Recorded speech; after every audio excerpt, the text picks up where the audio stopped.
The phone buzzed at 7:52 in the morning, and I almost threw it across the room out of pure reflex, the way you do when you've had 4 hours of sleep and a hangover built entirely out of champagne and adrenaline. I was still wearing my wedding dress, not the whole thing. Somewhere around 2 in the morning, I'd kicked off the shoes and unzipped the back enough to breathe, but I'd never actually changed. And now there were rose gold sequins pressed into my cheek and a faint smell of confetti and red wine clinging to the bodice. Mark was face down beside me, one arm hanging off the edge of the bed, still in his dress shirt, snoring in that soft, satisfied way of a man who'd had the best night of his life and had no idea it was about to end. The screen said RBC Royal Bank. I stared at it for a second, genuinely confused, because it was a Saturday, and Canadian banks do not call you on a Saturday, not at this hour, not unless something has gone seriously wrong. I almost let it ring out. Almost. But there was something about the timing of it. The morning after my wedding, of all mornings, that made my stomach drop before I'd even answered, the kind of instinct your body has before your brain catches up. I slid out from under the duvet as quietly as I could and padded into the bathroom of our hotel suite, the marble cold under my bare feet, and I closed the door behind me before I picked up. "Hello, is this Lauren Whitfield?" The voice was a woman's, calm, careful, in that overly polished customer service way that makes you brace for bad news before a single sentence of substance has come out. "It's actually Lauren Baudry now," I said, and I smiled when I said it because the name was 20 hours old, and I still loved the shape of it in my mouth. "We got married last night." A small pause. "Congratulations, Mrs. Baudry. I'm calling from the Fraud Prevention Department. I need you to come into a branch today, in person, as soon as you're able." "Today?" "It's a Saturday. We have weekend hours at our main branch downtown. This isn't something we can resolve over the phone." Another pause, and her voice dropped slightly, like she was choosing her next words very deliberately. "There's some unusual activity on a joint account that was opened under your name and your husband's name. We'd strongly prefer you come in alone, without your husband, at least for this first conversation." I looked at myself in the bathroom mirror. Mascara halfway down both cheeks, hair collapsed out of its updo, sequins stuck to my skin like scales. The woman looking back at me did not look like someone whose life was about to come apart. But that's how it always goes, isn't it? Nobody warns you. The floor just opens. "I can be there in an hour," I said.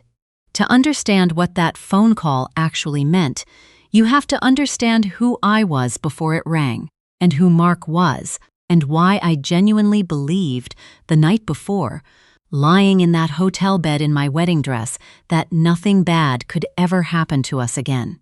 I grew up in Burlington, Ontario, in a house 2 streets back from the lake, the kind of neighborhood where everyone's dad coached someone's hockey team and the Canadian Tire Flyer actually got read cover to cover. My parents ran a small accounting firm together out of a strip mall near the QEW, and money in our house was never dramatic, but it was always discussed, openly, practically, at the kitchen table, the way some families discuss the weather. My mom used to say there were 2 kinds of people: people who knew exactly where their money went, and people who found out the hard way. I was raised to be the first kind. I had a part-time job at 13, a TFSA before most of my friends knew what a TFSA was, and by the time I finished my business degree at McMaster, I had exactly $412 of student debt left, which I paid off in November of my first year working. By 28, I was a senior project manager at a commercial construction firm in downtown Toronto. I had a 1-bedroom condo near Liberty Village that I'd bought on my own at 26, when interest rates still made that a reasonable decision, a credit score in the high 700s, and a group chat with my 2 closest friends. Hannah, who I'd known since residence at Mac, and Priya, my coworker, the one who always picked up on the second ring no matter what time it was. I had a life I had built, brick by brick, with my own two hands, and I want to say that clearly up front, because everything I had, I earned. Nobody handed me a single piece of it. I wasn't looking for Mark Baudry when I found him. That part matters. It was a Friday night work event, a rooftop patio near King West, that the whole office had been dragged to under the banner of team bonding, and everyone was standing around complaining about being there while staying until last call anyway. Mark worked in commercial real estate, 2 floors up from our office in the same building, and he was leaning against the railing, holding a beer he clearly wasn't drinking, looking like a man who'd rather be anywhere else.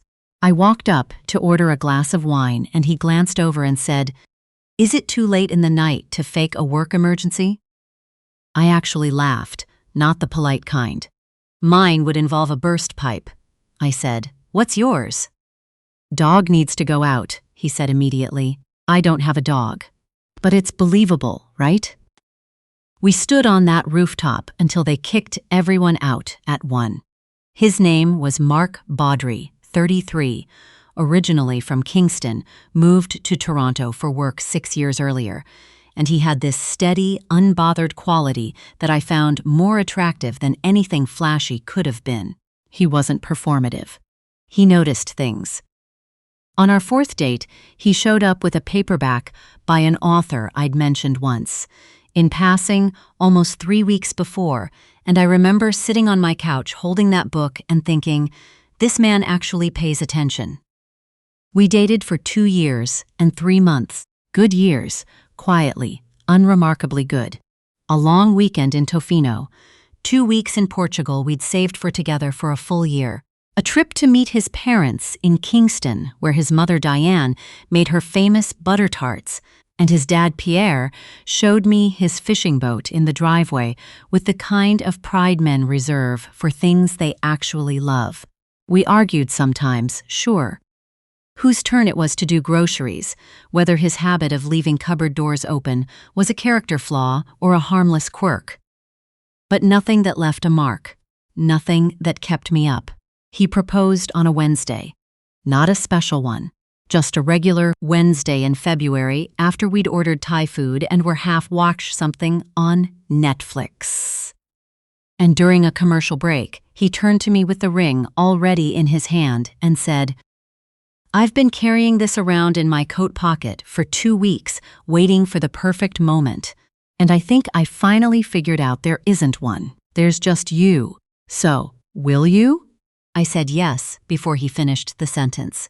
We got engaged in February and set the wedding for the following September, 18 months later, because good venues in Ontario book out that far in advance, and we both wanted to do it properly. The wedding itself was at a restored barn venue in the Niagara wine region, on a Saturday in late September with the vineyards just starting to turn. 74 guests, my college roommate Hannah as maid of honor, his childhood best friend Connor as best man. And because we were both responsible, practical people who believed in starting a marriage with full transparency, 3 months before the wedding we sat down with a financial advisor, together, hand in hand, the way you do when you're trying very hard to be the kind of adults your parents would be proud of. And we opened a joint TFSA and a joint checking account, and we had each pulled our full credit reports for one another. Mine had come back clean. His had come back clean too. We had seen the documents. We knew that. So when the bank called the morning after my wedding and said there was unusual activity on the joint account, my brain genuinely could not assemble it into something that made sense. Clean reports, both of us, 3 months ago. What could possibly have changed in 3 months? I drove downtown in jeans and a hoodie I'd grabbed out of my overnight bag, my hair still half pinned, telling myself the whole way that it was probably nothing, Probably a fraud alert flag because of the large wedding-related transactions, probably some automated system being overly cautious. I'd go in, someone would apologize for the inconvenience, and I'd be back at the hotel before Mark even woke up properly. The branch was nearly empty on a Saturday morning. A woman I didn't recognize led me past the regular tellers into a small back office, which already felt wrong, and a man introduced himself as Aiden Park, Fraud Investigations. He was maybe 45, in a gray suit, the kind of person who chooses his words with visible care because he's learned what happens when he doesn't. "Thank you for coming in so quickly," he said. "Please, sit." I sat. My hands were folded in my lap. I was proud of how steady my voice sounded when I asked, "What's going on?" He opened a folder and turned a printout toward me. "Mrs. Baudry, when the two of you opened this joint account in June, we ran standard identity verification on both applicants, which includes a biometric ID scan tied to government photo ID. That's mandatory now under our updated KYC protocols. 2 days ago, a credit application was submitted under this joint account using your husband's identity information. The system flagged it automatically because the biometric verification photo submitted with that application doesn't match the photo we have on file for Mark Baudry from June." I stared at him. "I'm sorry. What?" "Someone applied for a $40,000 personal line of credit using your husband's name, his SIN, his employment information, and his signature digitally. But it wasn't him in the verification photo." He said it gently, but plainly the way you deliver something you'd said 100 times before and still hadn't found a way to make painless. "Someone else applied for this credit line pretending to be your husband." The room went very quiet. I could hear the hum of the air conditioning, a phone ringing somewhere down the hall and stopping. I could hear my own heartbeat, which felt, suddenly, like the loudest thing in Toronto. "Who?" I asked the desk. "Do you know who it was?" "We don't have an identity match. It's an unrecognized profile. What we do know is that the application was submitted from a device that had previously logged into your husband's online banking, meaning whoever did this had his password, his security questions, and access to his phone for the two-factor verification code." I stood up. "I don't remember deciding to. He gave someone his banking password, his phone, his SIN." My voice came out flatter than I expected. "He let someone apply for a loan in his name." Aiden Park looked at me with the careful, rehearsed compassion of someone who delivers bad news for a living and has never found a version of it that lands softly. "That's the most likely explanation, yes." I drove back to the hotel in a kind of pressurized silence I'd never experienced before in my life. I wasn't crying. I wasn't shaking. I was thinking with this cold, strange clarity, like some part of my brain had quietly switched into a different operating mode entirely. By the time I pulled into the hotel parking garage, I had a plan. Not a big one, just the next 3 things. Step 1, don't let Mark see my face until I knew more. Step 2, call Priya. Step 3, do nothing irreversible until I had the whole picture. Mark was awake when I got back, sitting up in the hotel robe scrolling his phone with the easy, oblivious smile of a man whose world has not yet started collapsing. "Hey, you, where'd you go?" "I was gonna order us breakfast." "Needed some air," I said. "Went for a walk." I kissed the top of his head because I knew if I kissed his mouth, I'd fall apart right there in the doorway. "Order whatever you want. I'm gonna shower." I stood under that water until it ran cold, thinking about Connor. Connor Hale, Mark's best man, his closest friend since they were 9 years old in the same Kingston neighborhood. The man who'd stood beside him at the altar the night before, with his eyes visibly wet during the vows. I thought about how Mark talked about Connor, how Connor had been going through it the last year or so, how Mark always softened whenever I'd raised an eyebrow at something. And then I remembered something Mark had mentioned. offhand, maybe 4 months before the wedding, that I'd filed away and completely forgotten until that exact second under the hotel shower head. He'd said, "Connor's in a rough spot with money right now. I think his landlord's threatening to evict him over back rent. He's too proud to ask anyone for help directly." I stood very still under the water. Mark hadn't given a stranger his banking password. He'd given it to Connor. I called Priya from the bathroom while Mark watched the Leafs highlights in the other room, the shower still running for cover. I told her everything in a fast, low whisper, and when I finished, there was a long 3 seconds of nothing on the other end. "Lauren," she said finally, "do not confront him yet. You need to understand why before you blow this up, because the why changes everything here." "What why makes this okay?" "None of them make it okay," she said. "But there's a difference between him helping a friend steal from you and him being the one stealing through a friend. You need to know which one this is." She was right. She was always right, which is exactly why she's the one I called first. I spent the rest of that weekend performing the most exhausting role of my entire life. I smiled through brunch with Mark's parents at the hotel restaurant. I laughed at Pierre's terrible fishing jokes. I let Diane hold both my hands and tell me how happy she was to finally have a daughter. And the whole time I watched Mark across every table, trying to reconcile the man in front of me with what I now knew, and the gap between those two things was so wide and so dark I kept having to look away. We drove home to Toronto Sunday night. Monday morning, Mark went to work, and I called in sick, sat down at my kitchen table with my laptop and a legal pad, and got to work. The first call I made was to a family lawyer named Renata Cole, whose name, Priya, had pulled from a friend who'd gone through a messy split the year before. Just to understand options, I told myself, not to file anything yet. Renata was direct, organized, and entirely unsurprised by anything I told her. She walked me through what mattered under Ontario law for a marriage this new, what documentation to start collecting, and what I absolutely should not do, which, top of the list, was confront Mark without evidence already in hand. The second thing I did was go back through 2 years and 3 months of small, ordinary memories and hold each one up to the light. The stretch in the spring when Mark had been stressed about a deal at work and started sleeping with his phone face down.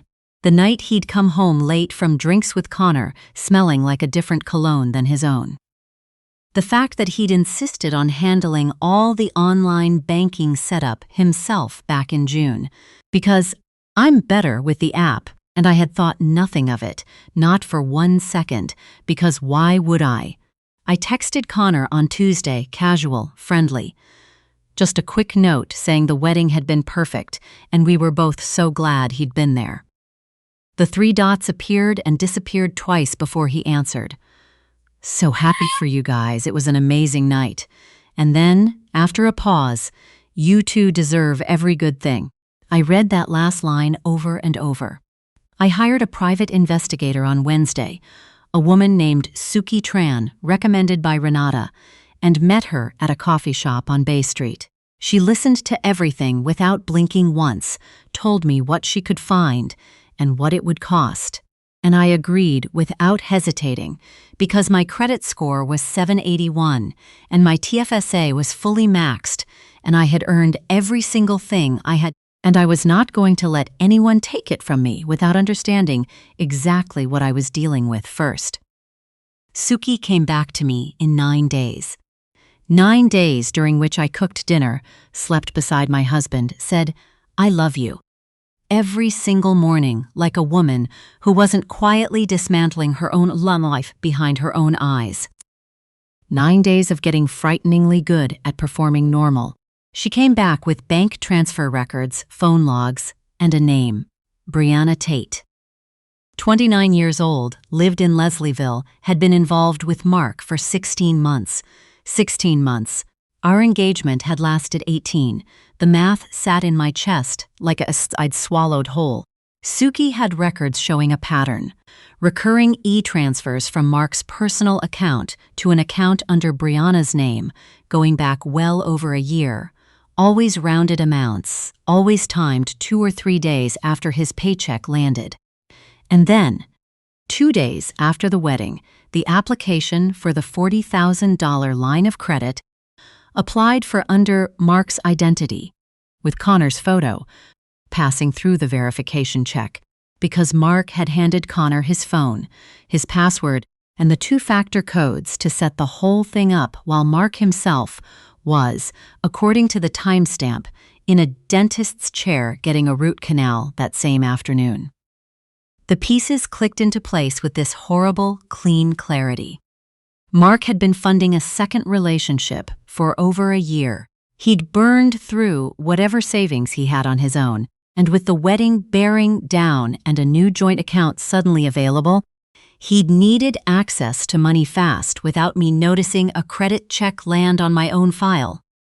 So he'd had Connor apply in his place, using his identity, because Mark himself knew his credit was already too damaged from months of quiet, secret spending to qualify for anything on his own merit. He had put my financial future, my credit history, my name, all of it, on the line for a lie. That was the part I kept circling back to. Not just the affair, not just the dishonesty. He had risked my financial life without telling me, because he was more afraid of being caught than he was concerned about what it would cost me. I called Priya, then Hannah, then my mom, which was the hardest call of all, because she had loved Mark, genuinely loved him, and I had to listen to her voice crack on the other end of the line. Then I called Renata and told her I was ready. I chose a Sunday. Our 1-month anniversary, as it happened, completely unplanned, just the calendar doing what calendars do. Mark had booked us a table at the Italian place on King where we'd had our second date, and I let him keep the reservation. I let him drive us there. I let him order the wine. I waited until the bread basket came. "I need to tell you something," I said. He looked up, that easy smile starting, and something in it flickered when he saw my face. "Lauren, you good?" "I went back to the bank," I said. "Saturday morning, the day after the wedding. They called me. Did you know they run biometric verification on credit applications now? Mandatory, since last year." I watched the color leave his face in real time. "The application didn't match your photo on file, Mark. The man who set up that credit line wasn't you. It was Connor." The bread sat between us, untouched. The restaurant was warm and loud, a couple at the next table laughing about something. Mark's face had gone the color of the tablecloth. "I can," he started. "I also know about Brianna Tate," I said. My voice was completely steady. I'd rehearsed this 50 times in the shower and another 20 in my car. 16 months, Leslieville. "I have the e-transfers, Mark. I have everything." He opened his mouth and closed it again. He looked like a man who'd run out of exits and had only just realized the room had no doors at all. "You didn't just cheat on me," I went on. "You let someone steal an identity to keep your secret going. You let me stand in that barn and say vows in front of 74 people. And you knew the entire time what you'd been doing for a year and a half, Lauren." His voice cracked. He reached across the table, and I moved my hands into my lap. "Don't," I said quietly. "No heat in it, just a fact stated plainly. Renata Cole is my lawyer. She'll be in touch with whoever you hire this week.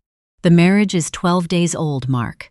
There isn't much to untangle, but I've documented everything, and if you make this difficult, I won't be quiet about why." "I love you," he said, like a man drowning and grabbing for anything solid. "I know you think you do," I said, "but you love yourself more. You proved that." I put my napkin on the table, picked up my coat, and walked out. Priya was parked half a block down, engine running, exactly where she'd said she'd be. I got in, and she didn't say a word, just handed me a bottle of water and pulled out into traffic, and I watched the lights of King Street blur past the window, and let myself cry for exactly 20 minutes, because I decided in advance that 20 minutes was all I was giving it that night. The annulment came through 5 months later, granted on the grounds of fraud. Ontario law is fairly clean about it when the marriage is this new and the deception this provable. Mark didn't contest it, mostly, I think, because he understood exactly what I could have made public if he'd pushed me. I had my name back, Lauren Whitfield, all the way through, on every document. Connor called me once, about 3 weeks after that dinner. He was crying. He said he hadn't fully understood what he was setting up, that Mark had told him it was just a quick formality for consolidating some debt, that he'd been desperate and grateful and hadn't asked enough questions. He said he had no idea about Brianna, none at all. I believed maybe 60% of that. I told him I didn't blame him for being a loyal friend, but that loyalty pointed at the wrong person, in the wrong moment, still has consequences, and he'd have to live with that part on his own. He said he knew. I wished him well and never spoke to him again. Mark and Brianna stayed together about 6 months after everything came apart, according to a mutual friend of Hannah's who ran into them once at a market on Queen Street. And then, the way these things always do, the story just went quiet. I pulled my full credit report myself a few weeks later, the real one, no joint accounts attached to it anymore. It came back clean, no fraud markers, nothing tied to my name beyond what I'd built myself. I sat in my car outside the credit bureau's office and cried again, this time from plain, uncomplicated relief. I moved into a new condo in the West End, different building, different neighborhood entirely. I bought the sectional I'd been eyeing for almost 2 years and never let myself buy because Mark thought it was an unreasonable amount to spend on a couch. It cost $1,800, and it is, without exaggeration, the most comfortable thing I have ever owned. I started a Saturday morning run club with Priya.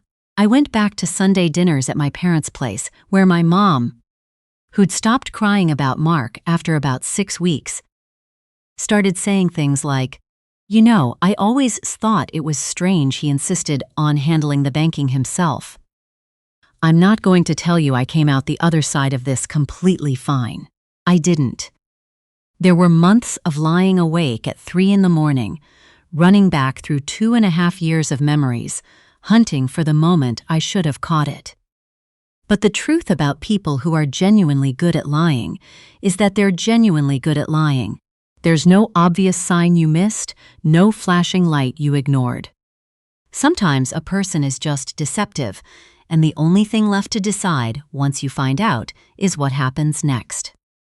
What I decided was this: I was not going to let one man's cowardice become the defining chapter of my own story.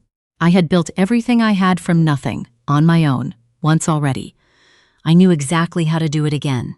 My credit score is 794 now. My TFSA is healthier than it has ever been. I still have the same 2 friends I've had since university and my 20s, and I still get takeout from the same Thai place near my old building every other Thursday out of pure habit. And sometimes, on a Saturday morning, when the light through my new windows is that pale Toronto gold and my coffee's still warm and I'm sitting on a couch I bought entirely with my own money, I think about that morning. The dress, the marble bathroom, the phone ringing on a Saturday I didn't expect anything from. And I think about how close I came to never finding out at all. Some things that feel like the ending are really just the ground clearing itself for whatever comes next.